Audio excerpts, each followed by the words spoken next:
Welcoming Ali-John Chaudhary here with me today to talk about the subject of the narcissist, the sociopath, and the psychopathic behaviors. Ali-John is a psychotherapist in private practice, and so thank you for taking the time today to talk about this. It's great to be here. I really appreciate this opportunity to be able to speak about this. And I'm very curious to pick your brain about this subject because I'm researching and going through a lot of documents and books about gurus and spiritual teacher-student relationships. And as I do that, I'm noticing these words often coming up in the research in relation to this. And so I've experienced leaving a high demand or cultic group. And so, and I've noticed that I could relay these aspects to my experience. So I just want to dive into that a little bit more. So could you, let's start with the narcissist. So if you could unpack that and give us more clarity in what exactly is a narcissist. Sure, no problem. Basically, now there's always the difference between having certain traits and having a diagnosis. So I'll start with the definition of what narcissistic personality disorder is. It's quite simply a mental condition in which people have an inflated sense of their own importance and a deep need for excessive attention and admiration. They'll usually have troubled relationships and a lack of empathy for others. So this can manifest as exaggerating their achievements and talents, recognizing themselves as being superior without necessarily anything to warrant that, being preoccupied with fantasies of success, power, brilliance, beauty, or the perfect mate, monopolizing conversations and belittling or talking down to people they perceive as inferior, expecting special favors, compliance with their expectations, and taking advantage of others, having an inability or unwillingness to recognize the needs and feelings of others, being envious and believing people envy them, and behaving, of course, in an arrogant manner, such as being conceitful, boastful, and pretentious, and insist on having the best of everything. So we can kind of draw a general picture when we look at these characteristics when it comes to narcissism.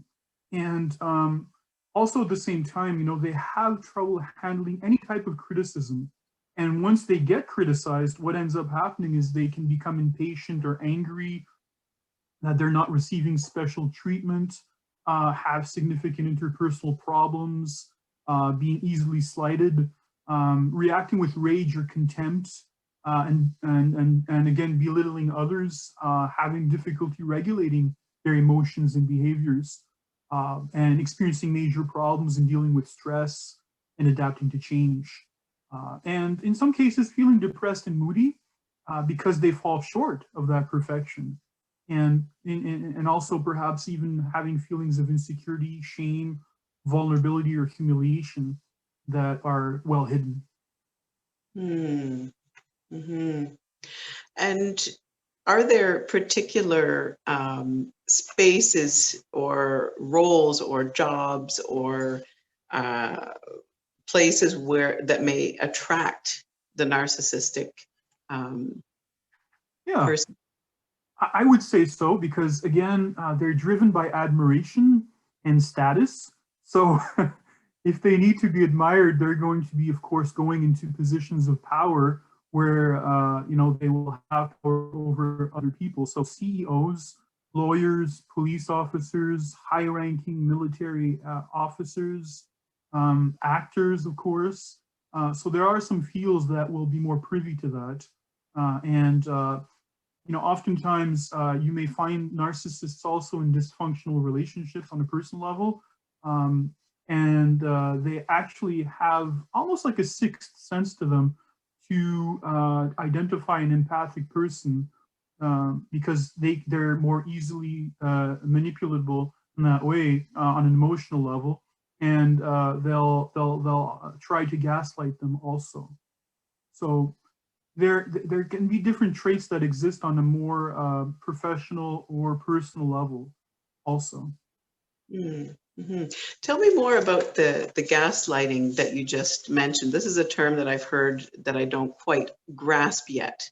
Mm-hmm. So how does the narcissist use that, and what is that? Yeah, gaslighting basically is the idea of putting into question your perceptions. You know, it's actually, the term is based on a movie that appeared several decades ago, where I believe it was the spouse of someone that was putting into question her notion of reality in the hopes that she would think she was crazy. You know, so that came into popular culture, this term gaslighting, and it's basically used as ways to dissuade people, minimize, downplay certain things. So when you hear often, for example, oh, that's just in your mind, oh, you're so sensitive, oh, you know, you're not telling it right in the right way when you're recounting an event, oh, it's just a joke, you know. So you hear these type of situations in relationships, in personal relationships, in families especially. You know, I have my own Facebook page on sibling estrangement, where we do talk about these type of issues coming up, where there can be these toxic behaviors that can occur, and gaslighting is one of them that narcissists, for example, will use to their advantage because they want to be admired. So they might actually engage in that type of behavior. Mm-hmm. I can really see that being prevalent in spiritual communities and with spiritual leaders. It almost seems like there's a certain prerequisite for that, in fact, with guru worship and all of that, which is really something that I'm diving into and looking to unpack and just peer into the very core of what this is, because it's essentially a new phenomena for the West. It's been common in many other parts of the world. And so Westerners, I think what you just spoke about with the gaslighting and certain narcissistic tendencies can sort of all just come together and support that relation. So, okay, if someone is noticing a narcissist in front of them, or some tendencies, how does one interact with that? What is sort of a pathway around that or through that? Okay. What to look out for, I would say, is the notion, first of all, that they can be very charming. They can be very charming people because they're very sensitive about how they're perceived by others. And this is something that they've developed over time to gain that sense of admiration. So they can talk very well, they can present very well in that way. And I've had my own sense of displeasure in meeting with some of them that can be charming, but others not so much. You know, so it's important to recognize that, because there are different types of narcissists out there too. There's actually 3 subtypes. So things to look out for would be, of course, to keeping in mind the fact that boundaries are very important, because typically narcissists will try to cross boundaries on a regular basis. So they'll find all sorts of different pretexts to do that, and they won't really care as much about how you feel, or they'll downplay those feelings very much. So it becomes all the more important, of course, to put those boundaries in play. You know, the narcissist will care about how they're perceived. That is their primary concern. So automatically, other people's concerns become less important. You know, so that's the thing to look out for. And to be able to tell if somebody is narcissistic also is observe their actions, observe how they interact with other people. You know, if you see them, how they treat others, it might be a good indication that you may be treated the same way if you slight them, or you cross them, or you go against them in terms of their own agenda. So that becomes very important, of course, to consider in light of that. Mm-hmm.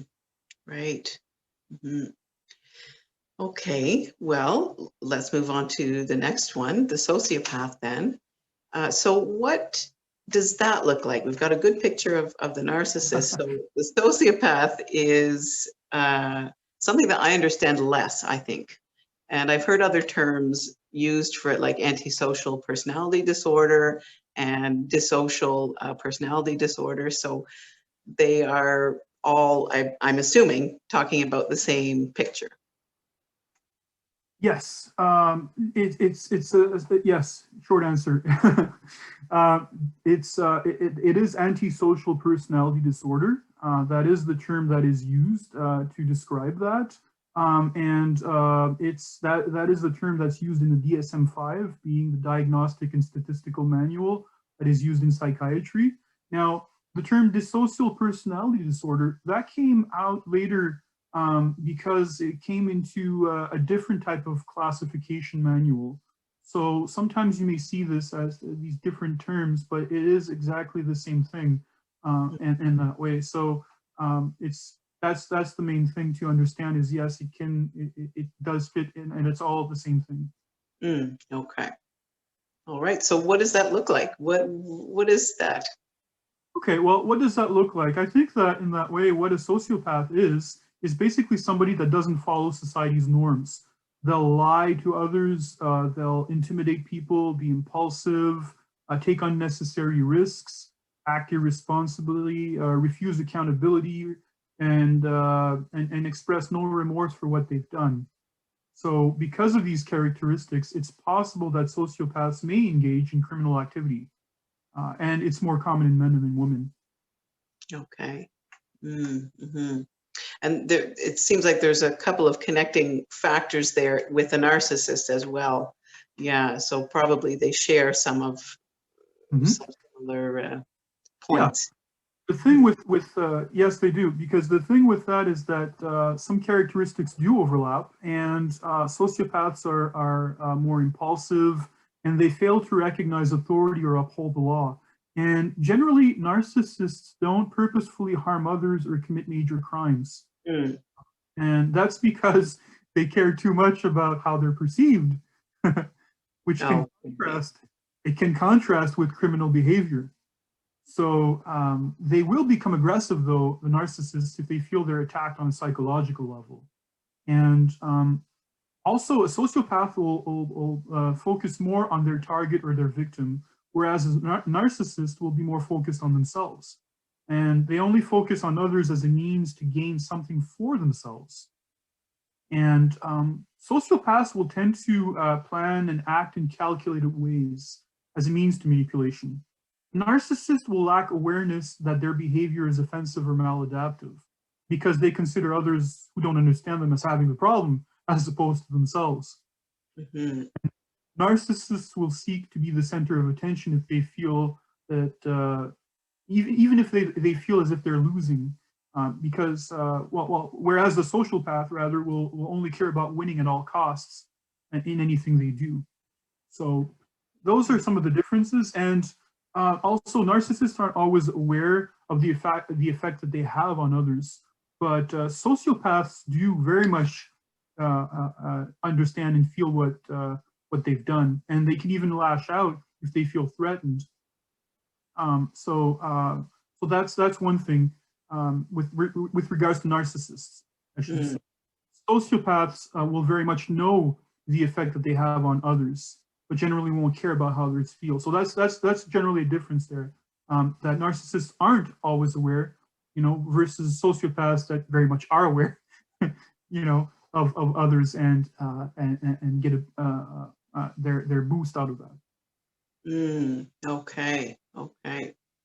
And so when we might see a sociopath in their realm, how would they present to us? Okay, yeah. A sociopath will be opportunistic. So they'll take advantage of the good nature and soft-heartedness that people may have for their own personal gain. They'll seldom show vulnerability with their partners or colleagues, and sooner or later, they'll come to be disrespectful and abusive. They'll likely sabotage and self-defeat themselves and depriving themselves of enjoying healthy relationships that others would in either a work or a personal context. Mm-hmm. Okay. All right. Right. So what can we, if we see this sociopathic behavior in front of us, how can we, you mentioned with the narcissist, you know, one thing was boundaries. So with the sociopath, what? Yeah, it would very much be boundaries that you would be putting up with a sociopath also, because it's possible that the sociopath may be narcissistic, of course, you know. So given that that these conditions are different yet similar, you know, so the notion of boundaries becomes important because you can't expect the sociopath to be on the lookout for that. They're going to be manipulative. So all the more importance in being able to recognize that they have their own agenda and that you stick to what matters to you. And in some cases, for example, if you're in a work situation, again, being mindful of what is happening, even documenting experiences if you need to, so that way you can approach HR if you need to with regards to that, human resources, so that way there can be, of course, something that can be done.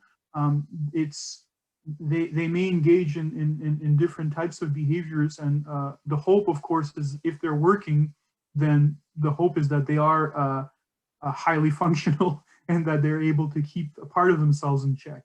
And if not, then of course boundaries become very important. Seeking help is also important, and even disengaging with some of these people is also important. Also, don't engage with them, or don't try to get into a power struggle, because they will again try to use that for their own personal gain also. Mm-hmm. Okay, that gives a very clear outline for the sociopath. Mm-hmm. And in relationships, I would say it's the same thing too. You need to be careful, and again, observe how they treat others. Observe what they do. Are they consistent in their behaviors or not? And do be conscious of what's happening within yourself. Be very conscious about how you feel. Oftentimes, we were told this with regards to certain personality disorders, just to be mindful of when you're in their presence. How do you feel? Do you feel as if you're being drained? Do you feel as if you're being exploited in some shape or form? Usually you can, if that feeling is consistent over time, it merits attention. That's an important part. Yeah. Mm-hmm. Okay. So then the third part is the psychopath. And of course, this word will bring all kinds of colorful ideas to our minds based on movies or what we've seen in media and such.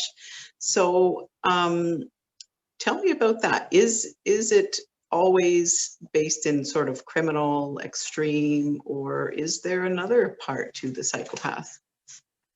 Well, I'll start by saying a psychopath represents 1% of the population.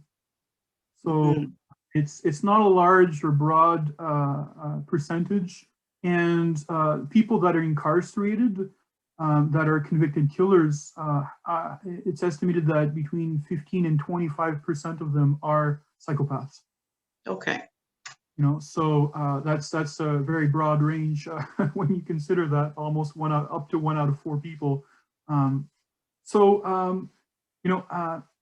want to say about psychopathy that it does overlap sometimes with antisocial personality disorder. But it's not the same condition. So historically, there was confusion between the interchange of the terms sociopath and psychopath. The first being a lighter version of psychopathy, and basing itself on social conditions that created the said pathology, i.e. sociopath, you know. Nowadays, it's recognized that both social and inner traits contribute to manifesting these pathologies with regards to psychopathy. Now, some psychopaths, of course, will become serial killers or engage in violent crime. but not all of them. And what is a psychopath? Basically, it's somebody that is characterized by having an emotional deficit, as in a lack of empathy or a lack of guilt that can leave people at risk for antisocial behavior. So some of the traits that we can recognize in psychopaths are the ability to deceive or manipulate others, acting irresponsibly, being impulsive, seeking strong sensations or stimulations, little to no behavioral controls, shallow feelings or affect, lack of empathy, important one, lack of guilt or remorse, callous disregard for the rights of others, and unethical and antisocial behaviors. Those are the traits that define psychopathy. Mm-hmm. Okay, and so if I can just add something also, yeah. I just want to add, it's interesting because oftentimes in court, people will say that they go with the insanity clause, to try to protect themselves. And it's interesting because the psychopaths are very much aware of the law and they're very much in touch with reality. So oftentimes that argument can't be used in court very much. I see, it kind of crosses itself out. Yes, yes. Okay, okay. And so this is a small percentage then, that's 1% of the people that we meet. And you said about 1 in 4 of those who are incarcerated would have these traits. The convicted killers, yes. Yes, the convicted killers. So probably we may meet one in our life if it's 1% of the population. And is it the same sort of picture of boundaries and awareness that you were talking about with the narcissist and the antisocial personality disorder, that we would also engage in ourselves if we come across that? Well, let's keep in mind that these people have a tendency to not be able to experience a sense of morality. So that's the issue here, of course, is that they won't be empathic whatsoever. So the idea here is that it's not unusual for a lot of them to have an immoral life. They may have a secret or double life, hate-filled thoughts, violent behaviors, being bullies or abusive, forcing their partners to have sex. So again, all of this involves crossing of boundaries. It involves a lack of safety, in that way. So it becomes very important to recognize what that is. And again, it's about establishing a sense of safety for yourself, and safety does begin with healthy boundaries. Now, if you're observing somebody that's like that, it becomes important to recognize that because in a relationship, you'll find that once the euphoria kind of dies down, they will quickly lose interest and have a disdain for their partners. They'll likely go through a pattern of idealization, devaluation, and discarding of their partner. So it might be unusually easy to walk away from them, given that they leave their partners depleted and shamed. Because normal feelings of guilt or remorse are missing, they'll give an empty apology, which can be vague and unsatisfactory, even turning the tables on their partner, as we said. You're too sensitive, move on, why are you dwelling on this? So you can see that they're not really going to be taking care of your emotional needs if you're in a relationship. It will be about themselves, and they lack that quality of empathy. Now, of course, there's all sorts of explanations now, but what the research has been showing is that the part of the brain that is responsible for morality seems to be underdeveloped for the psychopaths that have this that have psychopathy, of course. So there are, of course, two types of psychopaths, and those are primary and secondary psychopathy in that way. So, primary psychopathy is low anxiety, and it's thought to result from a genetic predisposition, so the innate ones. And those are the ones I'm talking about, especially because if the brain is affected in that way, it's because of that. Now, there are, of course, there's, of course, a secondary psychopathy, which is characterized by high anxiety and is thought to develop in response to environmental adversity. Now, I don't know whether you've heard of the Iceman before, but this was actually a convicted killer, a serial killer in the US, and he actually was killing homeless people. And when you listen to his story, because I had read the book, it's interesting because in the beginning of his life, he was physically abused by his father, physically beaten. And the way he described it is he was so beaten by his father that all of the love had come out of him. And that's how he described himself as. So if we just use that example, that could be an example of secondary psychopathy due to environmental adversity. Right. Yeah. Come in from two different angles, essentially. Yeah. Yep. Okay. Now, I want to say also, just so we know, there are traits to these. Of course, there is like a questionnaire that people can go through, of course, with the professional with regards to this, the experts in this field that will identify some of these traits. You know, and again, it's like as with anything else, it's some people may have some traits, but not have a full-blown diagnosis of that. So again, it's important to put that in perspective that this can also be, you know, on a scale to an extent that people don't have a diagnosis of that. Right. Yeah. Some people might be listening to this and thinking, "Oh boy, that sounds like me." However, I imagine all humans have moments of certain aspects of this, but what makes this unique to being a, would you call it a behavior or a diagnosis or, you know, diagnosis, and it is that it's consistent.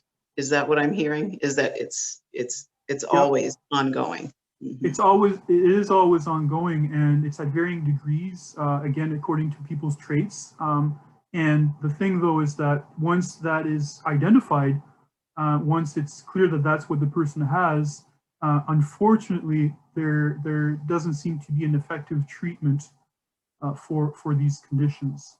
It's important to realize that. So ideally, what you want to do in cases where people have treatment is that they can develop at least the idea of recognizing other people's emotions, at least in that way. But there's no full and complete and effective treatment for this.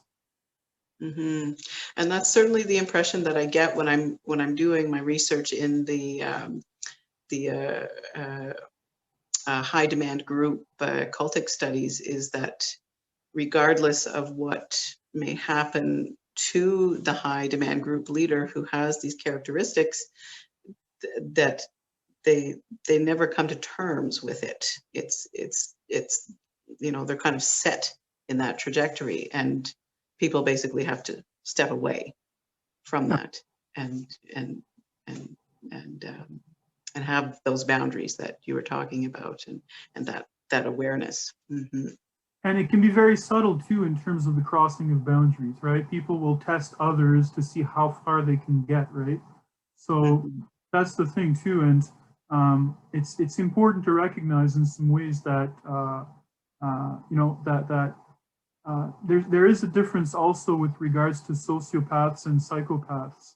You know, sociopaths, for example, will have an inkling of conscience, you know, albeit weak. They'll act in the interest of personal gain, and the narcissist, they'll act in accordance with being admired by others.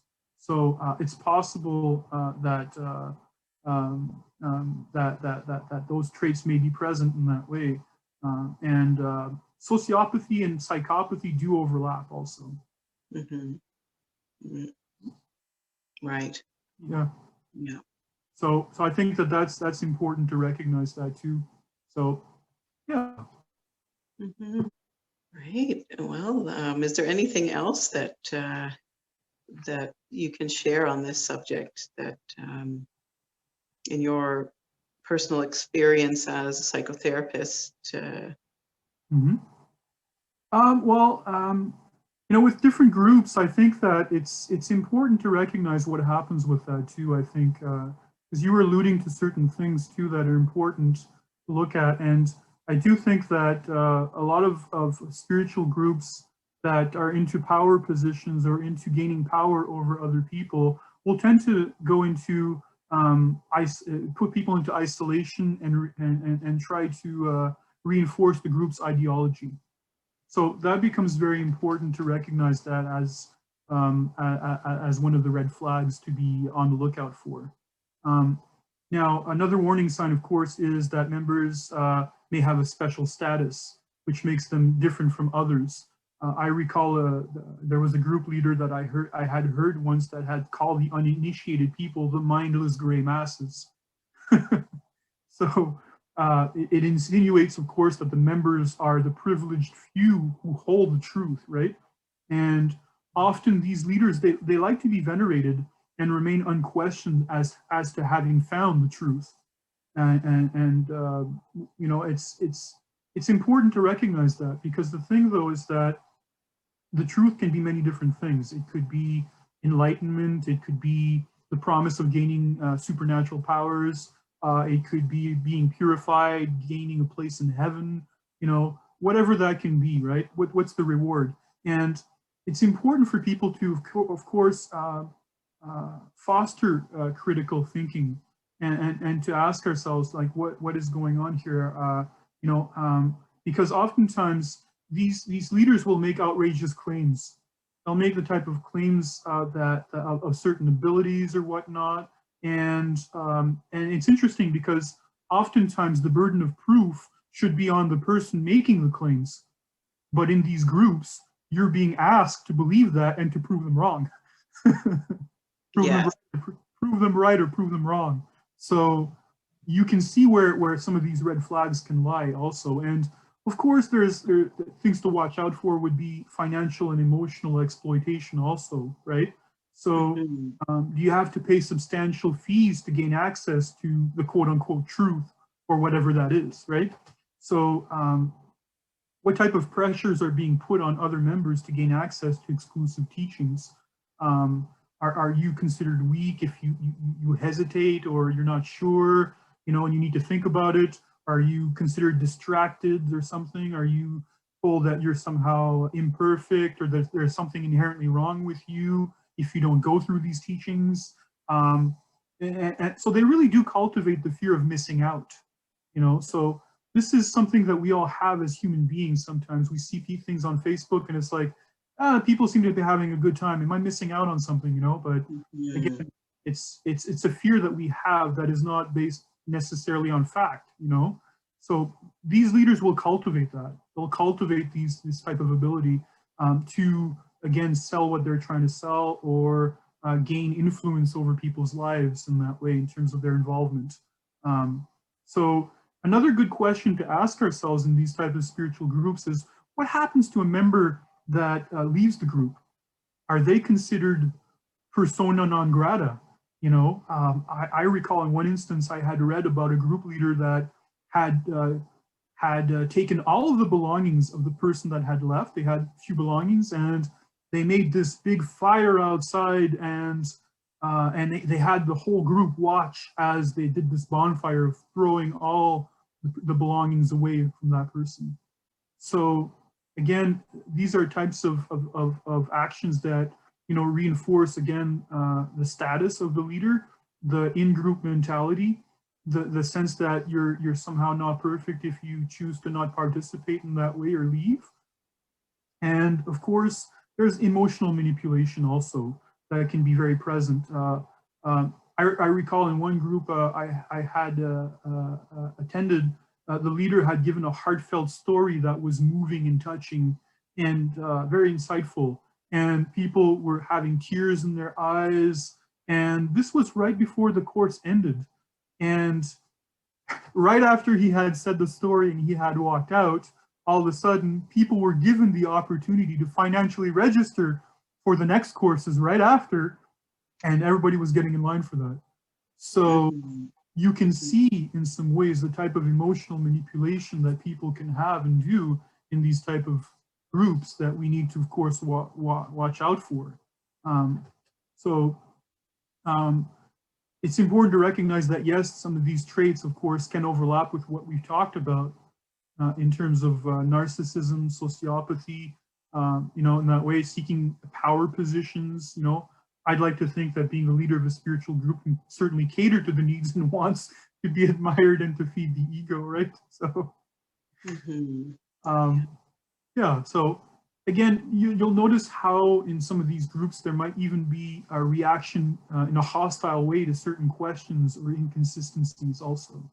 So again, seeing how dissension or disagreement is handled in a spiritual group is also telling as to how healthy it is or not.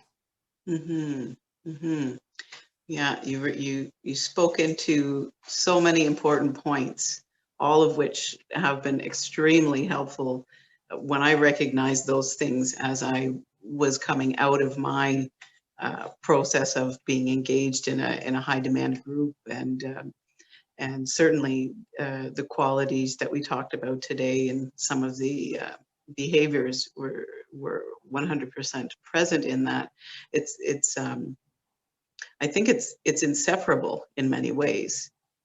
It's part of the natural dynamics of these high demand groups when they are unhealthy, when they are an actual high demand group. So thank you so much for unpacking all of this. It's been very helpful and provides a good layer of clarity for me and hopefully for other people who need to see this as well. So thank you very much, Ali-John.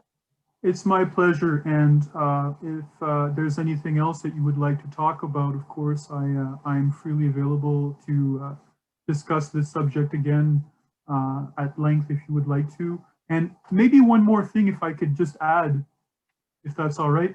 Yep. There is one more thing I would like to share, and this is something that our viewers can also be aware of, is the idea of the danger of being too open. I think that that's one thing just to be mindful of also. And if we're too open, it can invite us to being naive because we'll take everything for face value. And it's important to recognize the idea of not being too open as to accepting everything. And it's a normal need for us to seek answers to questions we may have if, you know, certain traditional means aren't always available or satisfactory to us. But also to always keep a buyer beware type of mentality and continue to have our critical thinking assist us with regards to our experiences is also very important. Yes, very important again. Thank you. You're quite welcome.